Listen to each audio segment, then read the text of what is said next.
Hi, very good afternoon to our speakers, members, and friends of SBF. Welcome to today's workshop on the Regional Comprehensive Economic Partnership, or RCEP for short.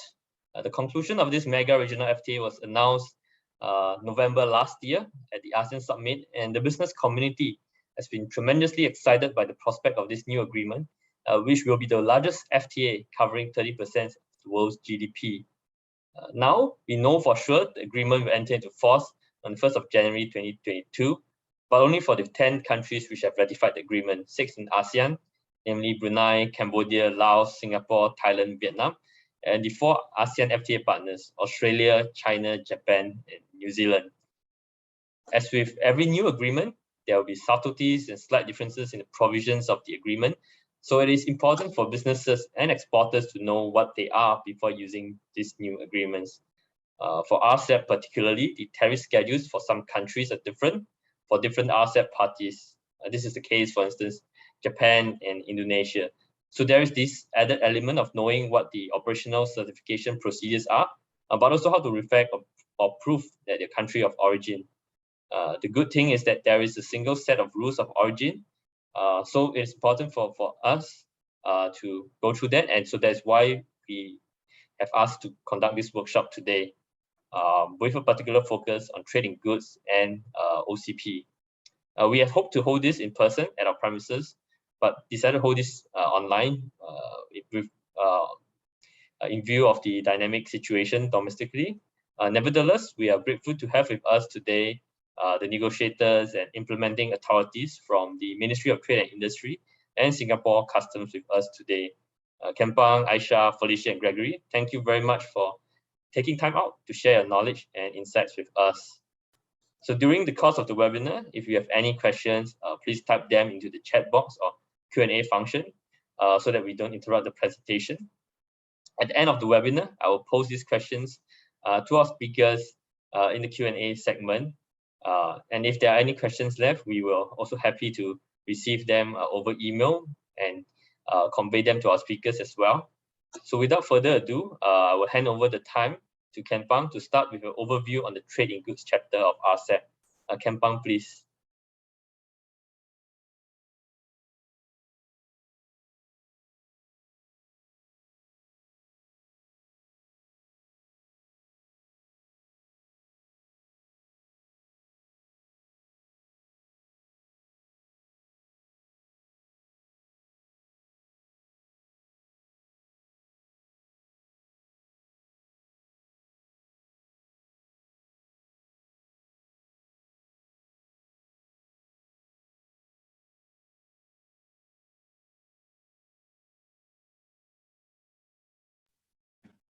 Hi, apologies for the slow technical error here. Okay, good afternoon, everyone. So I'm from Singapore's Ministry of Trade and Industry, ASEAN's division. So before I begin, I just wanted to thank SBF for organizing this webinar and for everyone here for joining us for this webinar this afternoon. So happy to start off today's webinar with an overview of the Regional Comprehensive Economic Partnership, as well as an introduction to its trade in goods chapter. Right.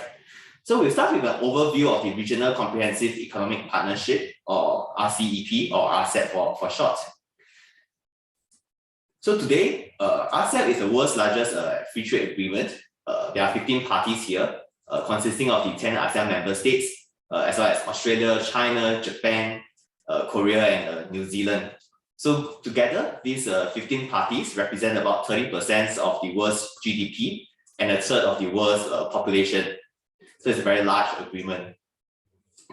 Some background here, the RCEP was launched at the ASEAN Summit in Phnom Penh, Cambodia, and was signed at the end of last year by the 15 RCEP participating countries. The good news here is that RCEP will enter into force next year for Brunei, Cambodia, Laos, Singapore, Thailand, Vietnam, as well as Australia, China, Japan, and New Zealand. So the ratification process for this country has been completed, and you will be able to make use of RCEP to enter these markets come 1st Jan 2022. The other RCEP participating countries are in the midst of completing the ratification process. Meanwhile, you'll not be able to use RCEP to tap into these markets, we'll definitely update when RCEP would be applicable to them. So the RCEP is a comprehensive FTA and covers 20 chapters. Some of these chapters, such as trade in goods, trade in services, investments, are pretty standard chapters in most FTAs. But there are 4 chapters here: intellectual property, electronic commerce, small and medium enterprise, as well as government procurement. They are actually the first for an ASEAN FTA. For today's webinar, we'll focus on trade in goods and rules of origin. Do watch out for upcoming webinars and sessions that might cover the other chapters as well.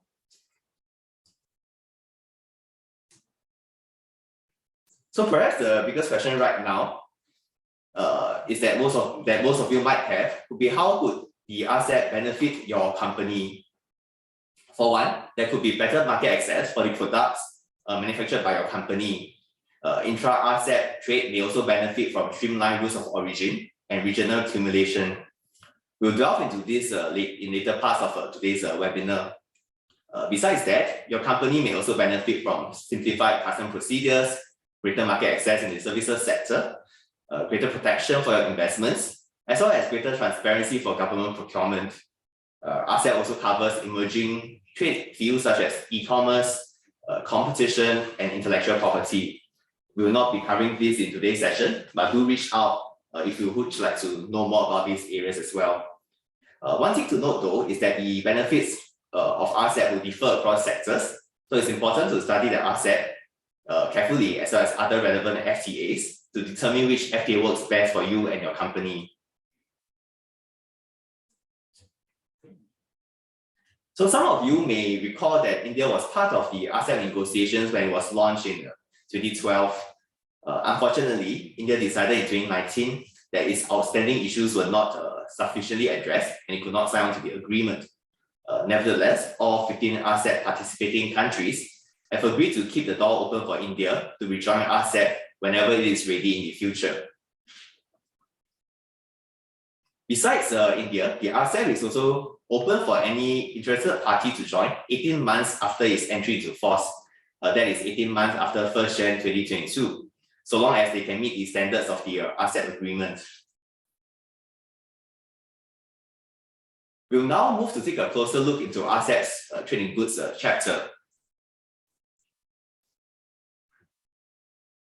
So the RCEP provides stronger disciplines on non-tariff measures or NTMs compared to most of the other ASEAN FTAs.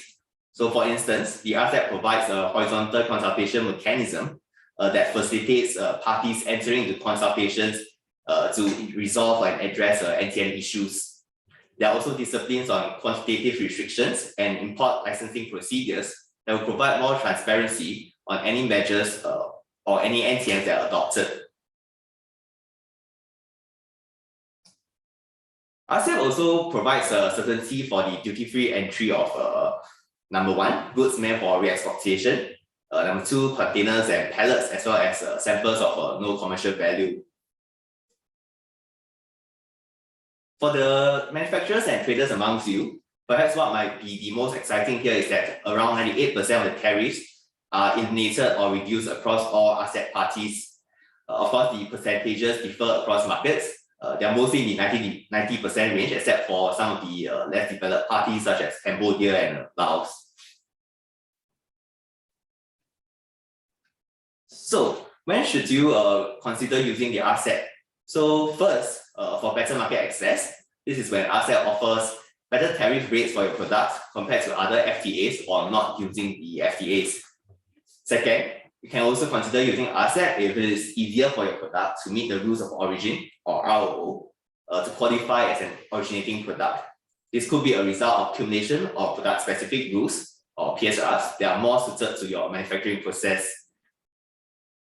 So depending on the product of your company, the extent of RCEP benefits may differ. It is very important to study RCEP as well as other relevant FTA to see which FTAs here that Singapore has actually works best for you and your company.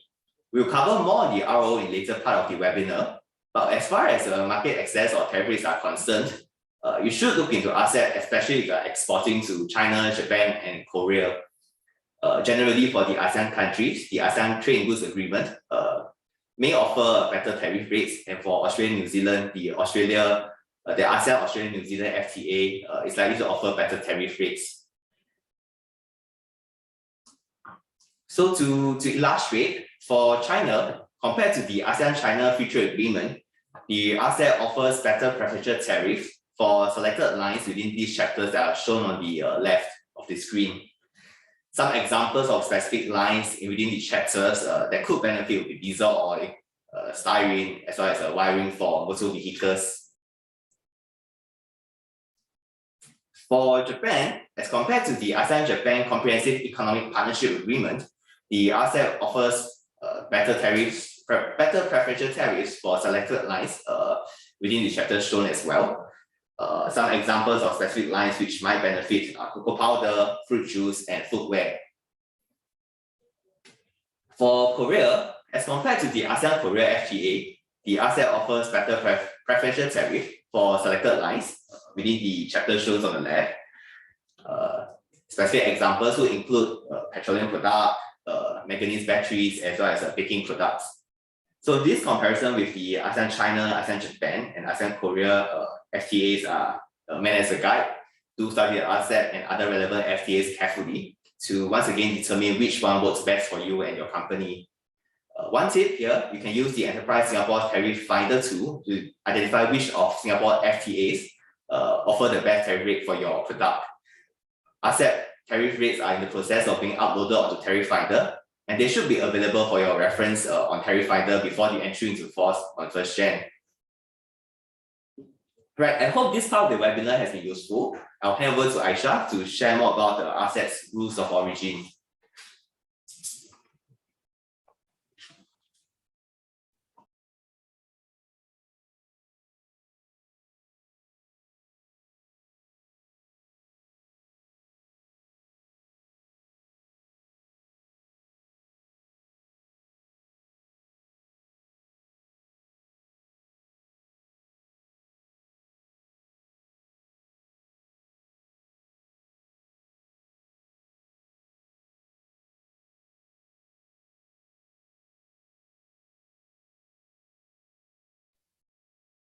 Hi everyone and good afternoon. My name is Siti Aishah Mohamed and I'm from the ASEAN division here at the Ministry of Trade and Industry, Singapore. Like Keng, before I start, I would like to thank all of you for joining us here today to learn more about the RCEP, and a special thanks to the organizers, Singapore Business Federation, for organizing this timely seminar.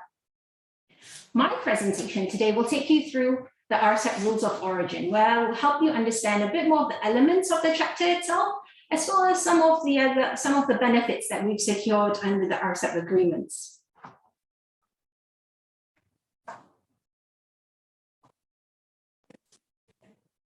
Before I begin, I would like to emphasize that the RCEP offers an alternative to existing ASEAN +1 agreements. Today, we have a number of ASEAN +1 agreements. This includes the ASEAN Trading Goods Agreement, the ATIGA. We have the ASEAN Australia-New Zealand FTA, or otherwise known as the UNSPTA, ASEAN-China FTA, ACFTA, the ASEAN-Japan Comprehensive Economic Partnership, the AJCEP, as well as the ASEAN-Korea FTA, which is the AKFTA.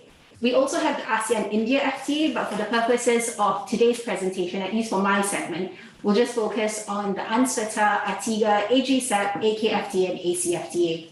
So the RCEP offers an alternative to these agreements. Like Keng said earlier, it's important that all businesses look at these agreements carefully to determine which agreement is most suitable for your company. So why rules of origin? I mean, Keng has shown you some of the market access benefits, but the rules of origin, or rules, are important to unlocking tariff savings. They have two key elements. First, it provides details on the how. How can your good qualify as an originating product? And what documents are needed in order to prove origin? Complex and cumbersome rules of origin could also impede benefits, such as it could stifle the flow of goods, it could increase cost and decrease competitiveness of products, as well as negatively affect sourcing decisions, such as your choice of suppliers, which country do you source from. To take us on this journey as we understand a bit more about the RCEP rules of origin, meet Shiok, a hypothetical Singapore company looking to export to Japan. Shiok is a Singapore-based company. It specializes in confectionery, and its best products are its sweet biscuits. Shiok is already aware of the ASEAN-Japan FTA, but now wants to know, should he be looking at RCEP as to a possible FTA as he looks to export to Japan? The RCEP Rule of Origin chapter contains 3 key benefits. First, cumulation, the ability to use inputs from all 15 RCEP parties as opposed to the ATIGA, which has 10, or even the UNSWATA, which has 12. The other agreements have about 11 in between. Second, the RCEP has liberal rules. As Keng mentioned, we have a common set of rules for all RCEP parties. We also offer alternative choices, as well as chemical reaction rule, which is quite unique to the RCEP agreement. And third, we have flexible proof of origin. I won't be touching on this third point because my colleagues from Singapore Customs will be going into much detail on this later. First, on cumulation. RCEP allows originating materials to be cumulated amongst the 15 RCEP countries. As I mentioned before, ATIGA currently has 10, our other ASEAN plus ones has about 11 to 12. So we've got more businesses will have more choices in terms of where to source for their products. Looking at the example of Shiok, we will see on the table on the right-hand side, a list of materials as well as their source countries. You'll notice that should Shiok use the ASEAN or the ASEAN-Japan Comprehensive Economic Partnership, it can only claim refined sugar from Vietnam or table salt from Thailand as RCEP originating goods. However, with the RCEP, they could also add butter from New Zealand and buttermilk from Australia. You'll notice that Shiok also imports wheat flour from India. However, because India is not a signatory to the RCEP agreement, this won't be counted as RCEP originating goods for the time being until a time that India should choose to rejoin the agreement again. Second, RCEP offers liberal rules of origin. First, for those of you who are familiar with our ASEAN Plus One agreements, the RCEP does not have a general rule. Instead, the RCEP adopts a product-specific rule, which is an advantage in and of itself because it looks at the specific product and looks at the most relevant rule. This makes more sense because then the rule will actually be tailored to the product rather than a general rule, which might not make any sense. Second, it offers a common rule for all RCEP countries.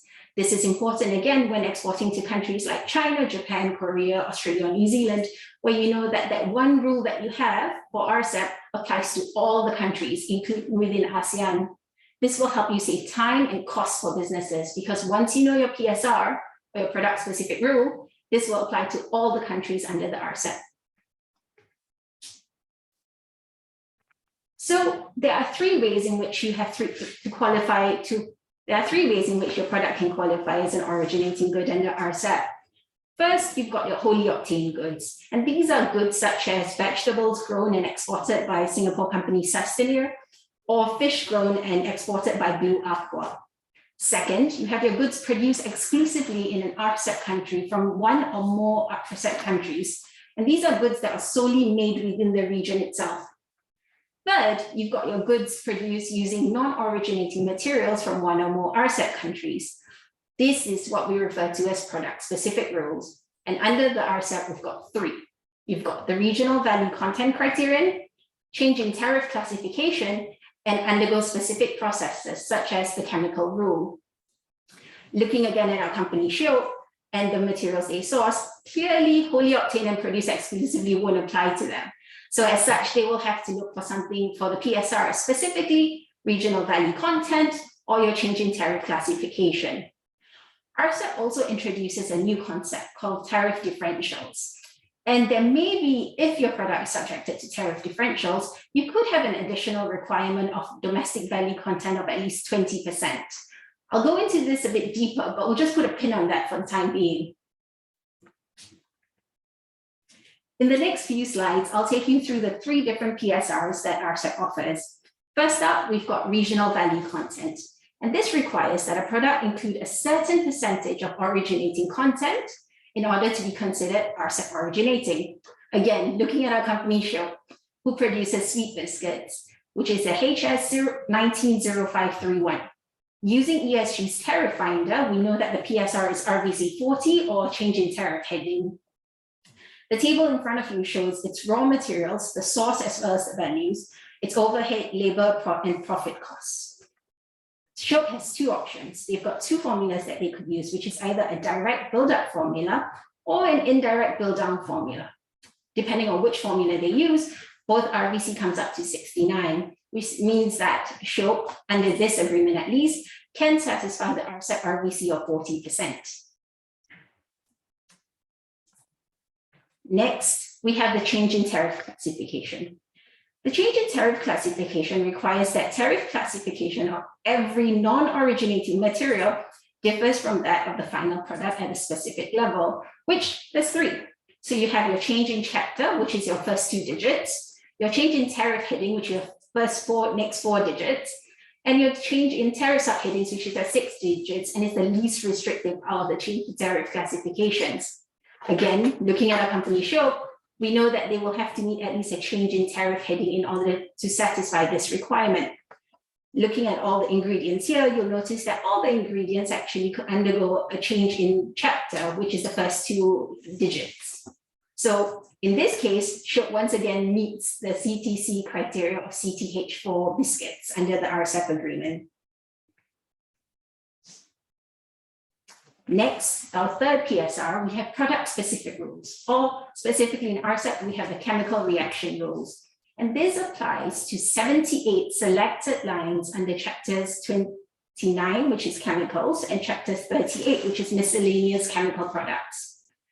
What it states is that any good that's a product of a chemical reaction shall be considered to be an originating good if the chemical reaction occurred in a party and can be determined through either A, physical segregation of each fungible good or materials, or an inventory management method recognizing the generally accepted accounting principles of the exporting party if there's commingling of the good or materials.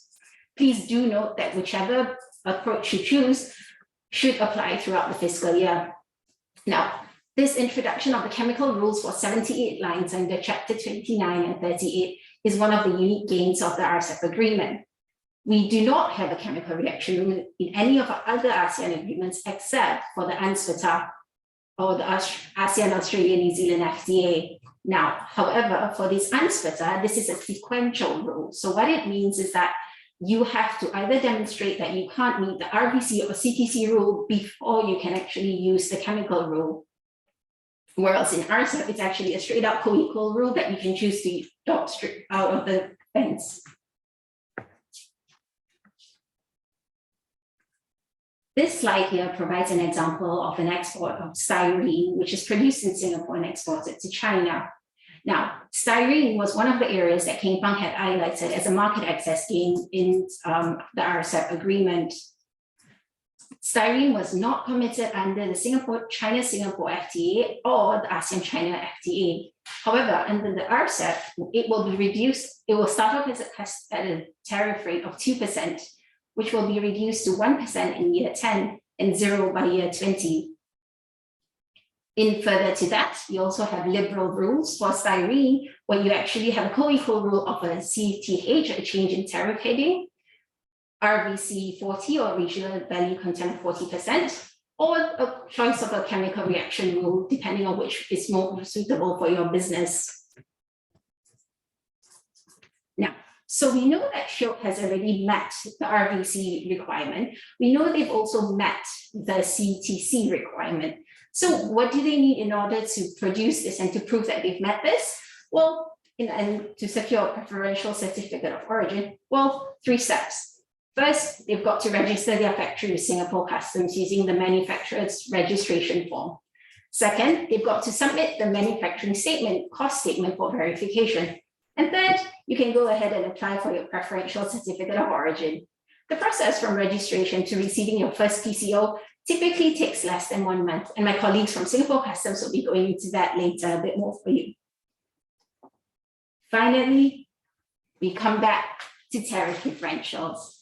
Now, what are tariff differentials? Well, as its name suggests, tariff differentials occur when the importing party imposes different tariffs on the same product from different countries. It's a unique idea to the RCEP that was included at the request of, I guess, some parties who, you have to remember, the RCEP is the first agreement for the first time, at least, some countries will be entering into FTAs with each other. So there were still some sensitivities that we needed to address.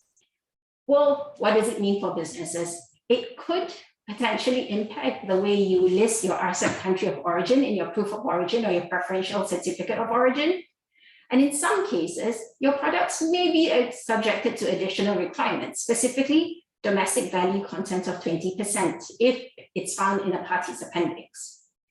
Thankfully, within the RCEP, it's only 7 countries that impose tariff differentials, which are Indonesia, the Philippines, Thailand, Vietnam, China, Japan, and Korea. What's important to note here is that if your good is subjected to tariff differentials, you should remember 2 things. First, if your good is produced exclusively from originating materials within the RCEP region, but the processes in Singapore do not go beyond minimal operations and processes, the exporting country will be the country that contributed the highest value of the good. Second, if your good is found in the appendix of any of these 7 RCEP countries, in addition to satisfying the PSRs, you will also have to meet that additional requirement of domestic value content of 20%.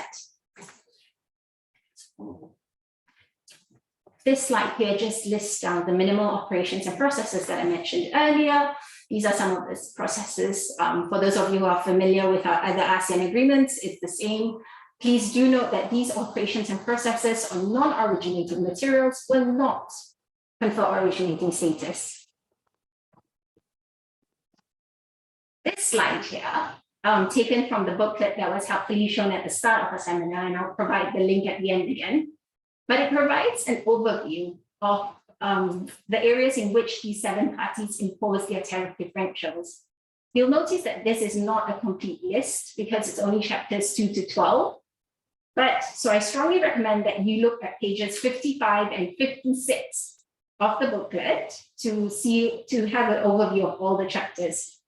You'll notice that in this example, for example, China does not have many tariff differential products. Instead, most of China's tariff differential products fall in chapters 39 for plastics, 84 for nuclear reactors and boilers, 85 for electrical machinery, and 87 for vehicles. What I suggest doing is, once you know exactly where you're exporting to, I suggest looking at this table to see if your good is subjected to tariff differentials.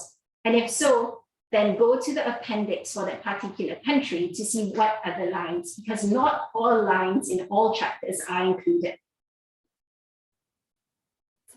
But at the end of the day, with regards to tariff differentials, it's important to remember that the RCEP is not the only agreement that Singapore has in place.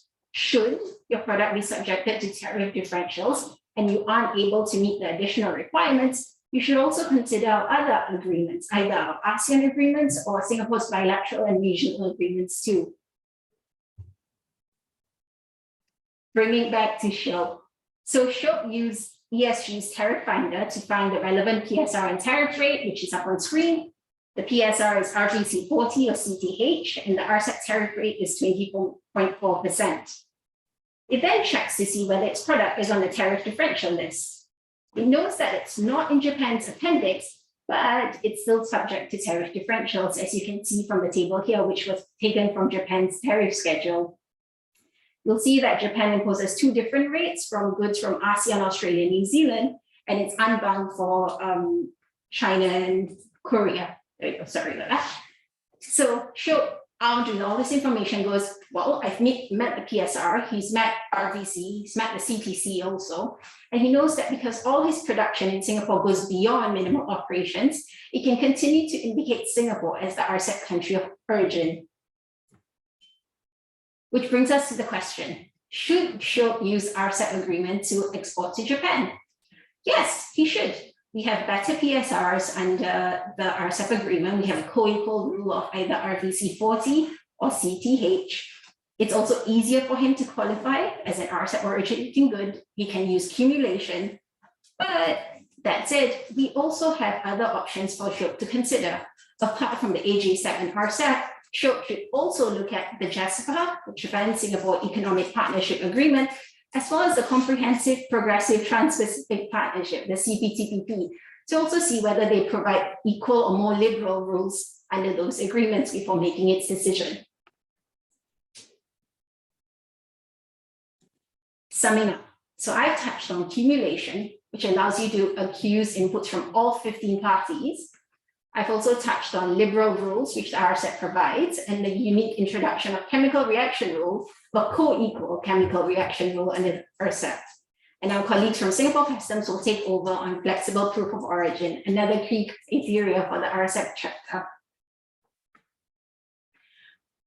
But before I hand over, just a snapshot of some of the gains under the PSRs we've secured in RCEP. Please do remember two things. First, this is just an illustrative list, so we strongly recommend that all businesses look through the agreement and the tariff reduction schedules yourself to determine which is the most appropriate agreement for you.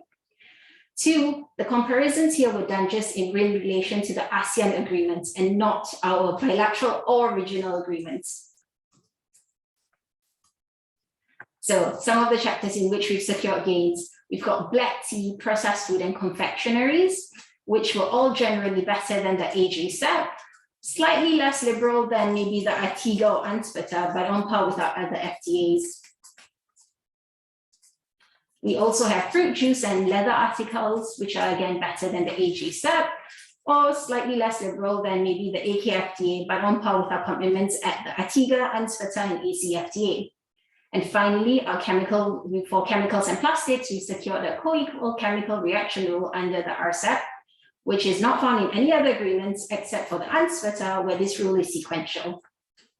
With that, I strongly encourage for you to look at these three resources.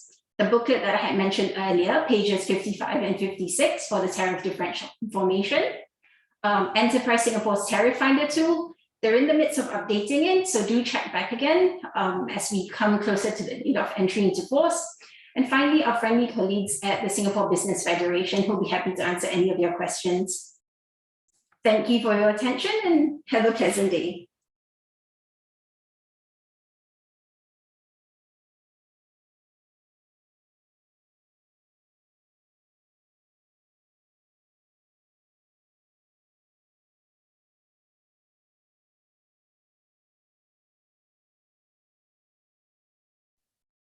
I will now pass us to our colleagues from Singapore Customs, Felicia, who will take us through the next slides.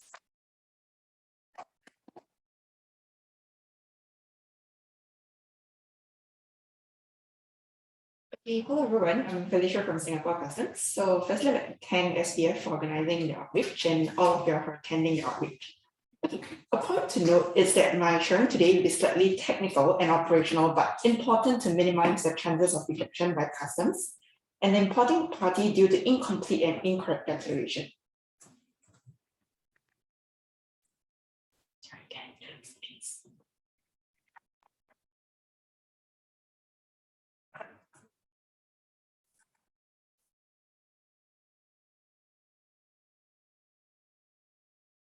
Before I begin my sharing, allow me to go through this flowchart, which actually summarizes your journey in obtaining a proof of origin for a good under RCEP. In the previous segment, we have covered step 1 to step 5 of this flowchart, where you have obtained the necessary information to apply for a proof of origin. So in my sharing today, I'll be covering step 6 of this flowchart, where I'll lay out the required procedures to obtain a proof of origin for your good under RCEP. Okay, so this is the agenda of my sharing today.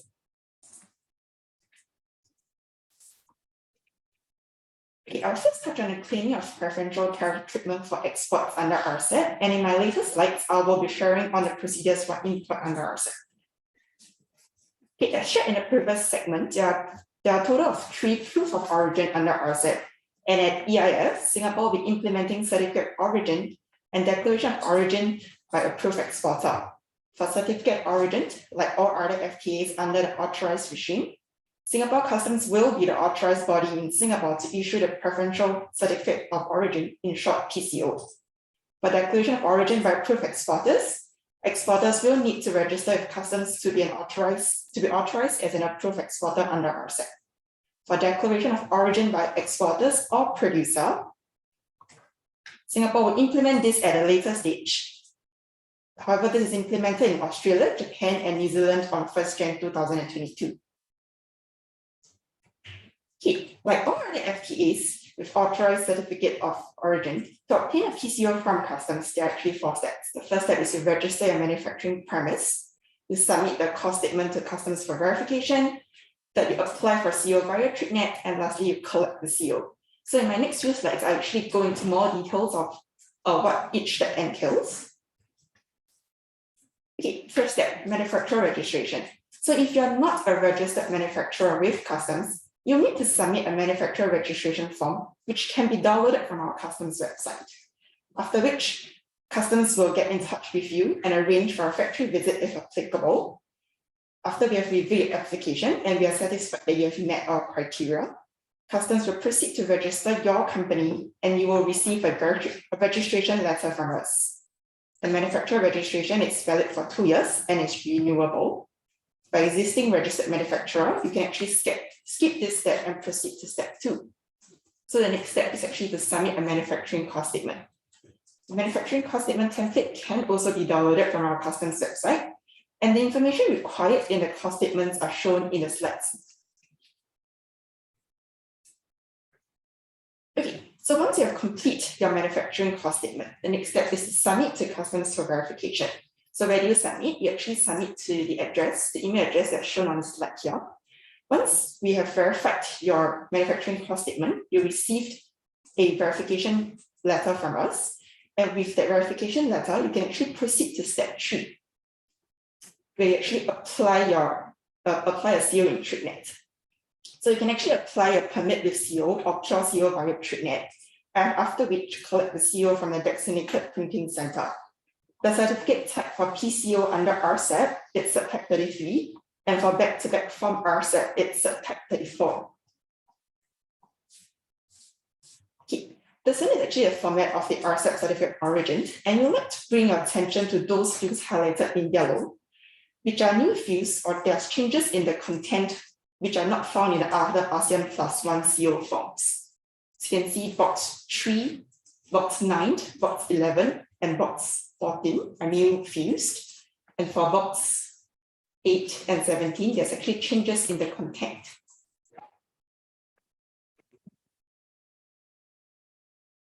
So due to the new fields and changes in the content required for some of the fields in the form RCEP, when applying for a CO in TradeNet, exporters will be required to declare a few additional fields so that the information can be reflected on the form RCEP. More details will be actually released in a circular, which customs will be releasing in weeks to come. So please keep a lookout on our customs website for the circular. Okay, so now that you have a better understanding of the procedures to obtain a PCO from customs, let's go through 3 case studies where I illustrate how the company should fill out the NCS for each product to confer originating status under RCEP. Okay, for the first case study, I'll use Shop as an example to illustrate how the company can obtain a PCO from customs. But before that, let me do a quick recap on the information they have gathered thus far. So Shop actually has gathered the list of raw materials, the HS heading, all the costing that's available, the FOB value. They also determined that they would like to use RCEP to export their products to Japan. They also checked Japan's tariff schedule and found out that their product itself is not on Japan's appendix to Annex 1, but it's still subjected to TD. And all Shop's production in Singapore goes beyond minimal operations. So you continue to indicate Singapore as the RCEP country of origin. So now that Shop is ready to actually obtain a PCO, they have actually checked to confirm that they have a valid registration, manufacturer registration with customs, and a HS heading 1901 was previously registered with customs. So they can actually skip step 1 of the manufacturer registration and proceed to actually submit their NCS for customs verification. Okay. For illustration purposes, I'll be sharing on how to prepare the NCS for RBC and CTC. However, when a company is submitting the MCS, you will only need to choose one origin criterion which your product will like to qualify under. So this is the MCS for our VC. This template itself, as I've shared, you can actually download it from our customs website. So for RBC, the costing of the raw materials are important. And please note that as accumulation is being applied here, so shop will actually have to submit the original from RCEP or declaration of origin by the approved exporter. And the supplier's invoice if the DO or CO is not consigned to shop. Okay, for change in tariff classification, what's important is actually the HS code that's shown here. The costing itself is actually not required if your product's actually subjected to change in tariff classification. Okay, so when they have completed their MCS, the next thing is to submit to customs for verification. And once verified, you can actually proceed to apply the CO and collect the CO. And there you actually have a CO to export your product to Japan. Okay, so I'll proceed on to the second case study where we have a Singapore company who wish to export their tomato jam to Japan. They've gathered the list of raw materials, the HS heading of the product, and also checked out that the PSR under Annex 3A. But to confirm originating, the HS chapter of the tomato jam must be different from the raw materials used. So the company also checked Japan's tariff schedule and found out that the product is subjected to tariff differential. The product is also found in Japan's appendix to Annex 1. So that would mean that you actually have to apply the additional rule of DVC 20. So how then do they calculate DVC 20? They actually use the RVC formula, where a point to note is that the originating material can only take into account Singapore origin raw materials. After which they have actually calculated and found out that their DVC is 46%. This would mean that they have met DVC 20.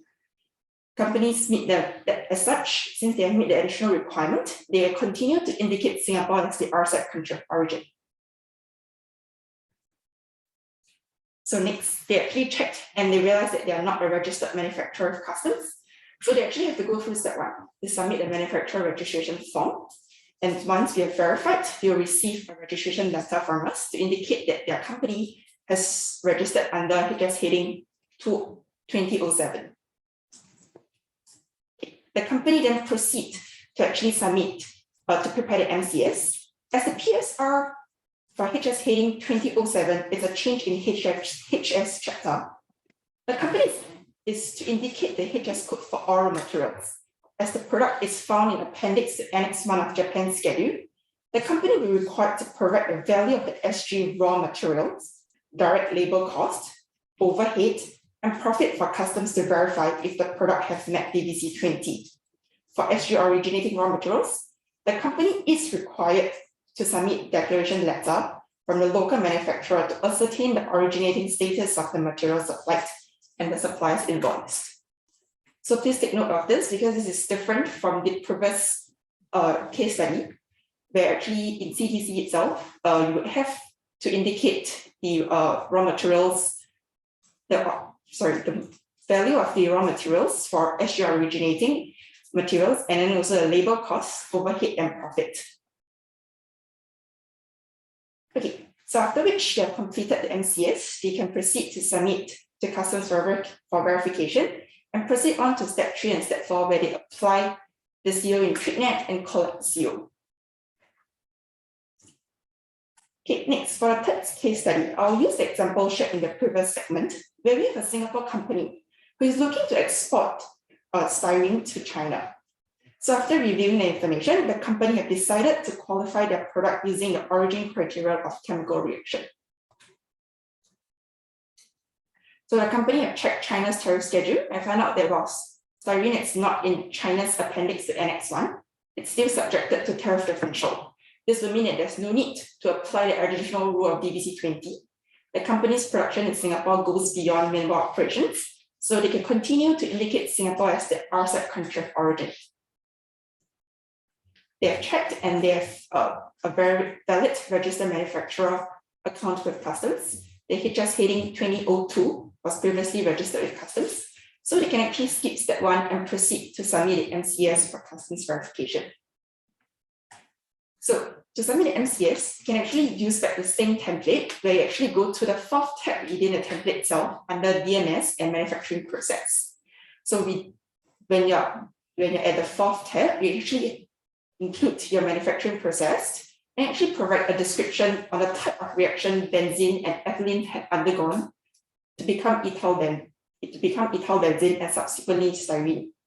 After which you can proceed to actually submit your MCS to customs for verification, and after that, once you have verified, you can actually proceed to apply the CO via TrueNet and collect your CO in a designated printing center. Okay, so now that you have a better understanding on how on the procedures on obtaining a PCO from customs, I'll next share on the second proof of origin under RCEP, which is the declaration of origin by a proof exporter. The proof exporter scheme is one that authorizes exporters who have demonstrated the capacity to comply with the origin requirement to self-certify the originating status of the goods. This will actually bring about greater convenience to businesses by saving time and eliminating the need to obtain a CO. Okay, this is actually a graphical illustration of how the approved exporter scheme works under RCEP. So as an exporter, we actually apply to Singapore Customs to be an approved exporter.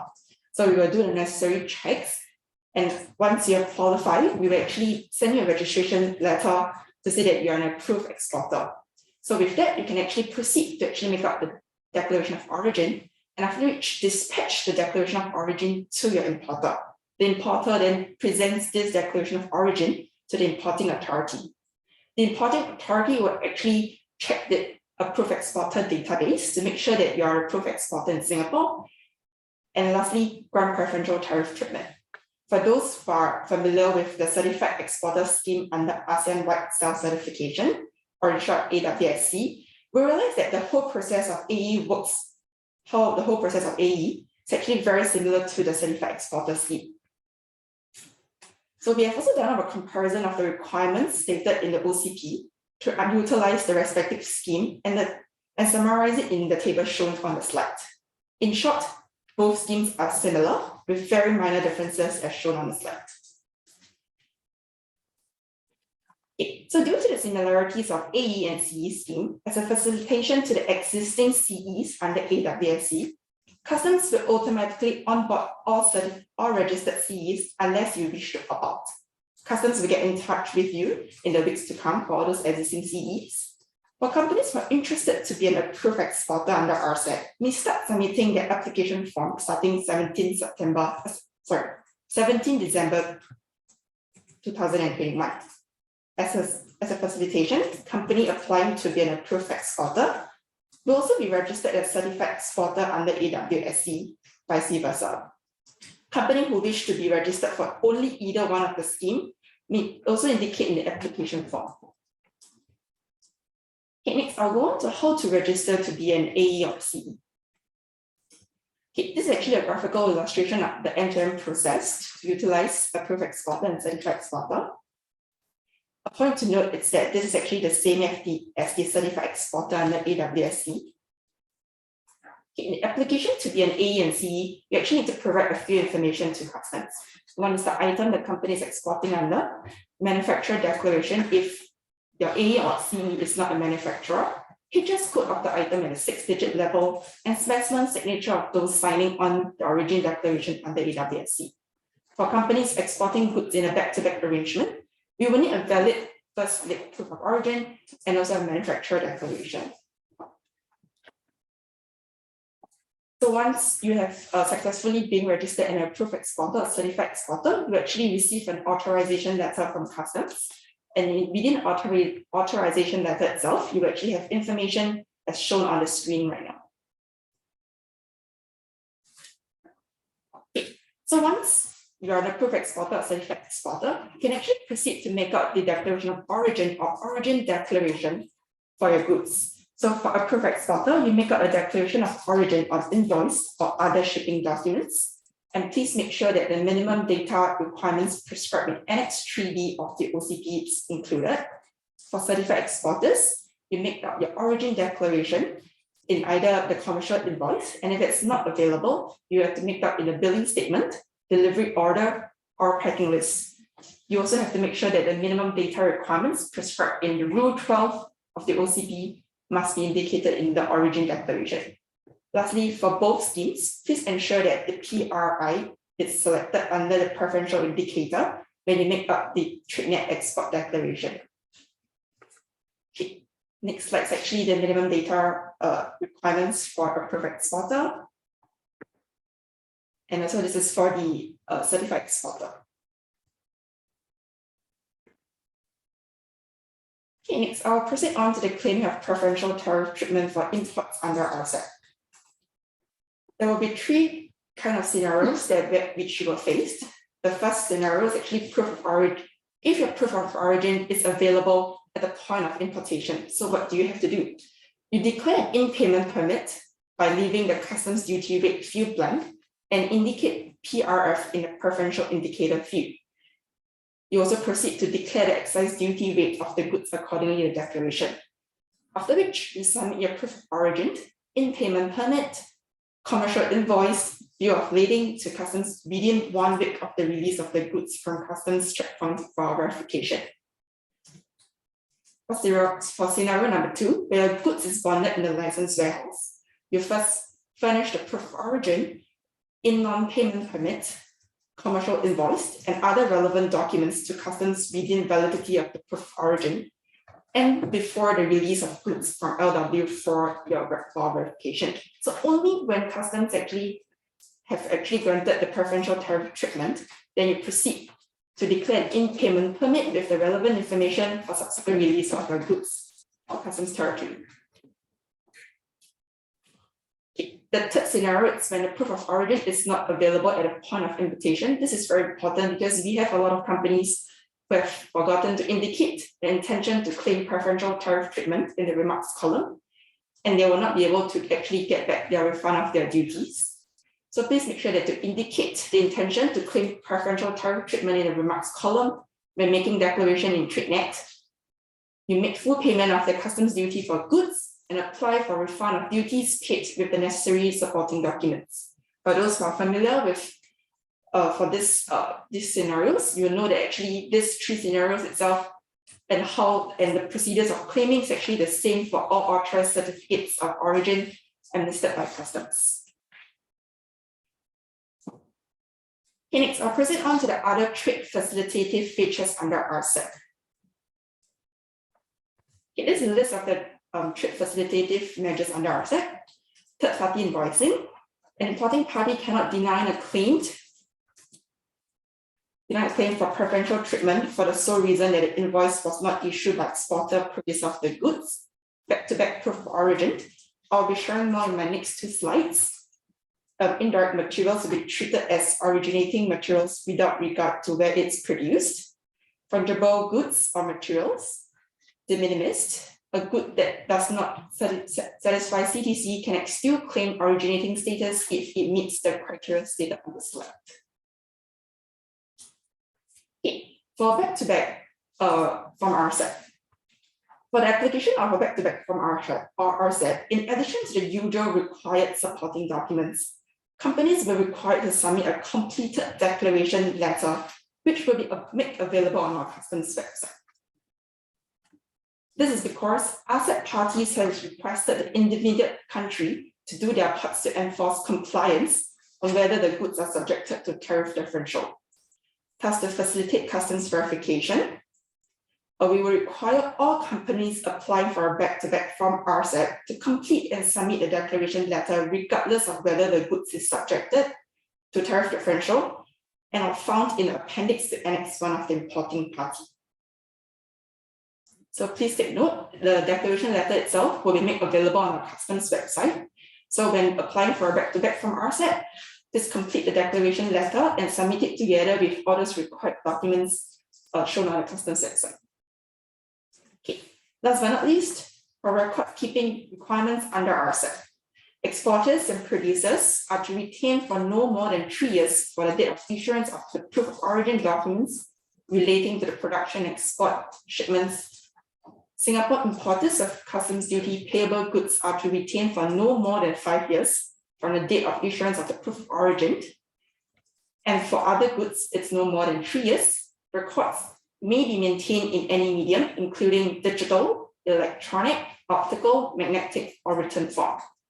So with this, I've come to the end of, there's this one last part, which is the resources.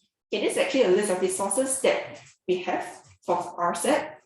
A point to note is that the information of RCEP will be updated in weeks to come, so please keep a lookout.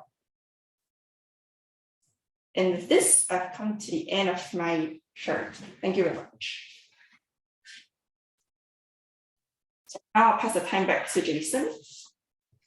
Thank you very much, Felicia, as well as Aishah and Keng for your very detailed and easy to understand, but yet also easy to understand presentations. I think companies are all eager to find out how they can start using RCEP. So maybe I will start with a couple of questions that we have already received prior to this webinar.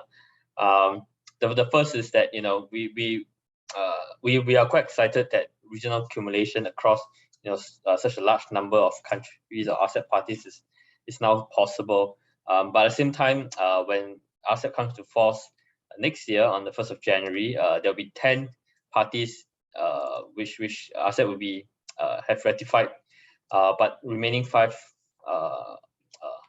countries have not done so. And among them, I think Malaysia is one where a lot of companies have sourced their inputs from. And in that case, can companies actually accumulate inputs from Malaysia before they ratify the agreement? And if not, how should they kind of keep abreast of the ratification process?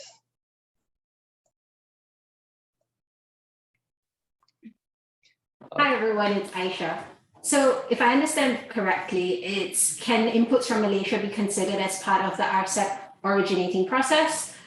No. So as Keng mentioned in his earlier presentation, at this point in time only, RCEP originating goods are only from those who have submitted their ratification instrument of ratification, and those are the 6 AMSs as well as the 4 ASEAN foreign FTA partners. In terms of where do you keep updated? Well, we've got 2 great resources for you. We've got the RCEP Secretariat website, which is rcepsec.org. You've got all the information there, as well as anyone who submitted their instrument of ratification. You've also got MTI's website, where we'll put up on a regular basis as and when new countries have come on board. Thank you. Right. Thank you, Aishah. That's very clear. Another question that I think a lot of our businesses face is that how can RCEP work with I guess the existing ASEAN +1 FTA? What should they do if they get issued, say, a TIGA Form D from one of their suppliers? I think this is a common issue even before RCEP, but one we suspect will likely kind of come out even more in the future, that that their suppliers don't issue them with the RCEP form RCEP, but instead issue them with the form from, for instance, Form D or some other form instead. What would Felicia, maybe would you advise our companies to do in that case?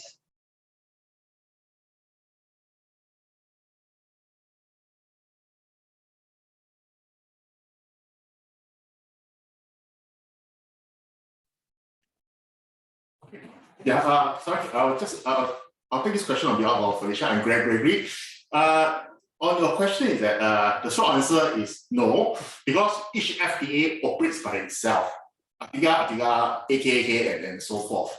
So my suggestion for companies who face these type of issues whereby you have asked for a form RCEP for your suppliers, but your supplier give you a ATIGA, AK. So what you can do is go back to the supplier, ask them for a form RCEP.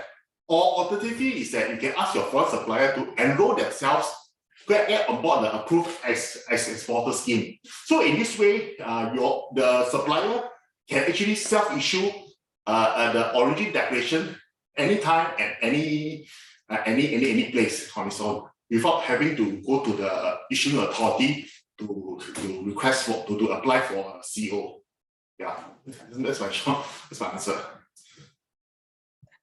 Right, thanks, Gregory, very much. I think this is a problem that they often face, and I guess the companies would do well to, I guess, make it clear to their suppliers at the point of of their contract or agreement supply.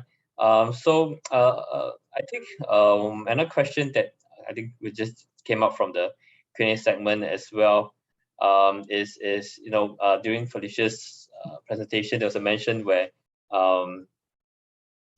the certificate of origin could be submitted at a later time. Is there a time if let's say that is not if companies are unable to do so at the time of importation, is there a certain time frame for them? Can they kind of apply for a refund after after clearing the foreign customs and paying for tariff? Can they then kind of backdate and ask for kind of a refund after by applying at a much later date, or is there a certain time frame to do so? Okay, thank you, Jason. So I think I've shared in my slide just now that for proof of origin is not available at the point of importation. So when you actually declare the in-payment permits of InTradeNet, you have to declare the stated intention to claim the preferential tariff treatment under the remarks column. After which you proceed to make full payment, then you can actually proceed to actually apply for refunds with duty. Must make sure that your intention to claim pref is actually indicated in TradeNet. If not, you will not be able to claim back your duties. So the validity of the proof of origin is normally a year, depending on the FTA itself. So highly encourage the traders actually to read out the RCEP legal text. Thank you. Thanks, Felicia. I think our questions tend to surround a lot on OCP and related questions. So I think latest one is with regard to back-to-back. I think you mentioned that in your presentation as well. And the question is, well, I think the answer is yes, but just to confirm that the goods that are intended for back-to-back, they do need to be stored in bonded warehouses. Is that understanding correct? Gregory, yeah. On the question, there are two types. What we're looking at, if it's back-to-back under the OCP, you do not have to. But if you do not intend to make use of the back-to-back mechanism, then the goods have to be stored in a licensed warehouse, bonded warehouse, or a free trade zone. Yeah. All right, thanks, Gregory. Let me just take a look at a couple of questions that's come in, I think, through the chat as well.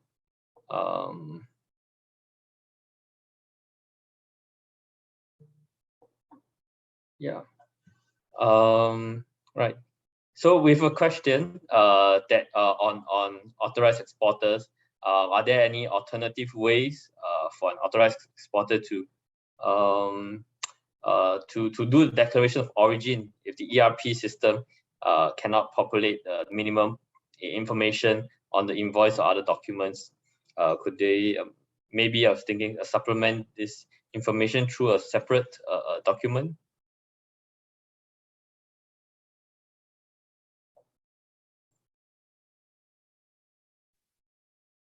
Okay, for this, right, the company actually can do out a document with the company's letterhead and actually put up all the minimum required information on the document itself. So make sure that your company letterhead is actually being printed on the document itself.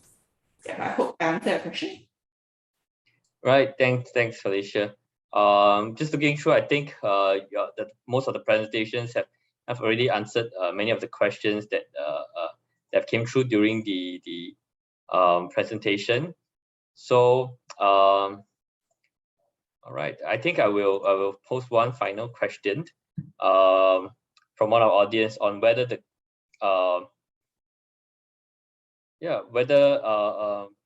things like whether the ROO has any kind of expiration date, whether for instance I mean particularly for RVC, whether it needs to be updated with latest costing data, or is there a certain fixed period of number of years where this origin declaration or certificate of origin will be valid for using the current cost, or does it need to be kind of updated with price changes a few years down the road? Okay, you're supposed to submit your MCS for actually all the cost statement itself. You must be reflective of the treatment itself. So if there's any changes to the cost, you can actually submit an MCS to customs again for verification. But please note that, and please ensure that whenever you actually export your goods out, especially if it's under RVC. Yes, so if it's under RVC, please note that your costing itself has to be accurate for the shipment itself. If there's any fluctuation in cost, please submit an MCS to customs for verification. However, if you think that this is too troublesome, you can actually consider qualifying your goods under the change in tariff classification. This one, you're less likely need to has any fluctuation in cost unless there's change in the raw materials, which actually change in the HS code of the product. Yeah. I hope I answered the question. All right, thank you, Felicia. And sorry, all the questions seems to be headed your direction and Gregory's. But thank you very much. I think most of the questions have already been answered by the presenters during by all of you, either through your presentations or this question. So I think we are going to end off today's session. So thank you very much for the time preparing for today's presentation, and then for patiently answering all our questions. Our team will now launch the kind of poll on how our participants feel about today's session. And of course, if there are any further questions from the audience, we'll welcome you to kind of write into us at fta@sbf.org.sg, and we'll help kind of link up our speakers or answer them directly if we are able to, on any kind of further questions you have with RCEP. So very big thank you again to our speakers and from MTI and Singapore Customs, as well as to our participants for joining us today. Nico, can you launch the event poll as well?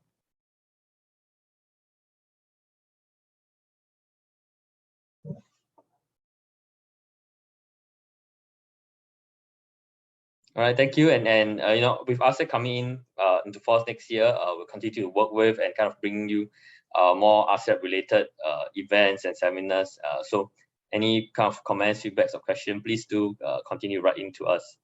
Thank you.